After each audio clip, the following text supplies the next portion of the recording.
अथ अष्टमो अध्यायः। राजा परीक्षित के विविध प्रश्न। राजा परीक्षित ने कहा, भगवान आप वेद वेत्ताओं में श्रेष्ठ हैं। मैं आपसे यह जानना चाहता हूँ कि जब ब्रह्मा जी ने निर्गुण भगवान के गुणों का वर्णन करने के लिए नारद जी को आदेश दिया, तब उन्होंने किन किन को किस रूप में उपदेश किया।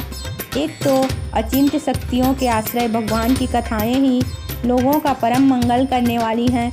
दूसरे देवर्षि नारद का सबको भगवत दर्शन कराने का स्वभाव है। अवश्य ही आप उनकी बातें मुझे सुनाइए। महाभाग्यवान सुखदेव जी, आप मुझे ऐसा उपदेश कीजिए कि मैं अपने आसक्त रहित मन को सर्वात्मा भगवान श्री कृष्ण में तन्मय करके अपना शरीर छोड़ सकूं। जो लोग उनकी लीलाओं का श्रद्धा के साथ नित्य श्रवण और कथन करते हैं, उनके हृदय में थोड़े ही समय में भगवान प्रकट हो जाते हैं।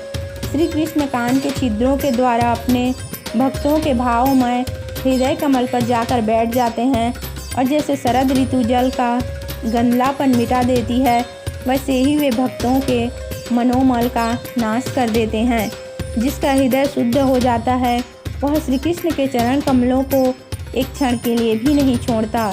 जैसे मार्ग के समस्त क्लेशों से छूटकर घर आया हुआ पथिक अपने घर को नहीं छोड़ता। भगवान, जीव का पंचभूतों के साथ कोई संबंध नहीं है, फिर भी इसका शरीर पंचभूतों से ही बनता है, तो क्या स्वभाव से ही ऐसा होता है अथवा किसी कारणवश आप इस बात का मर्म पूर्ण रीति से जानते हैं। आपने बतलाया कि भगवान की नाभि से वह कमल प्रकट हुआ जिसमें लोकों की रचना हुई। यह जीव अपने सीमित अवयवों से जैसे परिच्छिन्न है, वैसे ही आपने परमात्मा को भी सीमित अवयवों से परिच्छिन्न सा वर्णन किया। यह क्या बात है? जिनकी कृपा से सर्वभूतमय ब्रह्मा जी प्राणियों की सृष्टि करते हैं, जिनके नाभि कमल से पैदा होने पर भी जिनकी कृपा से ही ये उनके रूप का दर्शन कर सके थे, वे संसार की स्थिति, उत्पत्ति और प्रलय के हेतु सर्व अंतर्यामी और माया के स्वामी परम पुरुष परमात्मा अपनी माया का त्याग करके किस में किस रूप से शयन करते हैं। पहले आपने बताया था कि विराट पुरुष के अंगों से लोक और लोकपालों की रचना हुई, और फिर यह भी बतलाया कि लोक और लोकपालों के रूप में उसके अंगों की कल्पना हुई। इन दोनों बातों का तात्पर्य क्या है? महाकल्प और उनके अंतर्गत अवान्तर कल्प कितने हैं? भूत, भविष्यत और वर्तमान काल का अनुमान किस प्रकार किया जाता है? क्या स्थूल देह अभिमानी जीवों की आयु भी बंधी हुई है? ब्राह्मण श्रेष्ठ, काल की सूक्ष्म गति त्रुटि आदि और स्थूल गति वर्ष आदि किस प्रकार से जानी जाती है? विविध कर्मों से जीवों की कितनी और कैसी गतियाँ होती है?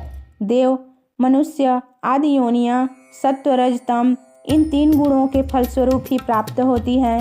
उनको चाहने वाले जीवों में से कौन कौन किस किस योनि को प्राप्त करने के लिए किस किस प्रकार से कौन कौन कर्म स्वीकार करते हैं? पृथ्वी, पाताल, दिशा, आकाश, ग्रह, नक्षत्र, पर्वत, नदी, समुद्र, द्वीप और उनमें रहने वाले जीवों की उत्पत्ति कैसे होती है? ब्रह्मांड का परिमाण भीतर और बाहर दोनों प्रकार से बतलाइए। साथ ही महापुरुषों के चरित्र, वर्णाश्रम के भेद और उनके धर्म का निरूपण कीजिए। युगों के भेद, उनके परिमाण और उनके अलग अलग धर्म तथा भगवान के विभिन्न अवतारों के परम आश्चर्यमय चरित्र भी बतलाइए। मनुष्य के साधारण और विशेष धर्म कौन कौन से हैं? विभिन्न व्यवसाय वाले लोगों के, राजर्षियों के और विपत्ति में पड़े हुए लोगों के धर्म का भी उपदेश कीजिए। तत्वों की संख्या कितनी है? उनके स्वरूप और लक्षण क्या है? भगवान की आराधना की और आध्यात्म योग की विधि क्या है? योगेश्वरों को क्या क्या ऐश्वर्य प्राप्त होते हैं तथा अंत में उन्हें कौन सी गति मिलती है? योगियों का लिंग शरीर किस प्रकार भंग होता है? वेद, उपवेद, धर्मशास्त्र, इतिहास और पुराणों का स्वरूप एवं तात्पर्य क्या है? समस्त प्राणियों की उत्पत्ति, स्थिति और प्रलय कैसे होता है? बावली, कुआं खुदवाना आदि स्मार्त यज्ञ, यज्ञादि वैदिक एवं काम्य कर्मों की तथा अर्थ, धर्म, काम के साधनों की विधि क्या है? प्रलय के समय जो जीव प्रकृति में लीन रहते हैं, उनकी उत्पत्ति कैसे स्थित होती है? भगवान तो परम स्वतंत्र हैं, वे अपनी माया से किस प्रकार क्रीड़ा करते हैं, उसे छोड़कर साक्षी के समान उदासीन कैसे हो जाते हैं। भगवान, मैं यह सब आपसे पूछ रहा हूँ, मैं आपकी शरण में हूँ। महामुने, आप कृपा करके क्रमशः इनका तात्विक निरूपण कीजिए। इस विषय में आप स्वयंभू ब्रह्मा के समान परम प्रमाण हैं। दूसरे लोग तो अपनी पूर्व परंपरा से सुनी सुनाई बातों का ही अनुष्ठान करते हैं। ब्राह्मण, आप मेरी भूख प्यास की चिंता न करें। मेरे प्राण कुपित ब्राह्मण के शाप के अतिरिक्त और किसी कारण से निकल नहीं सकते, क्योंकि मैं आपके मुखारविंद से निकलने वाली भगवान की अमृतमयी लीला कथा का पान कर रहा हूँ।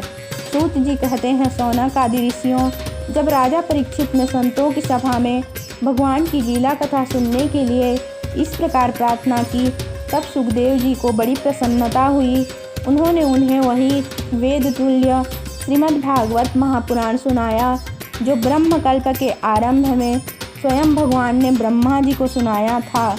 पांडु वंश शिरोमणि परीक्षित ने उनसे जो प्रश्न किए थे, वे उन सब का उत्तर क्रमशः देने लगे। जय श्री कृष्ण।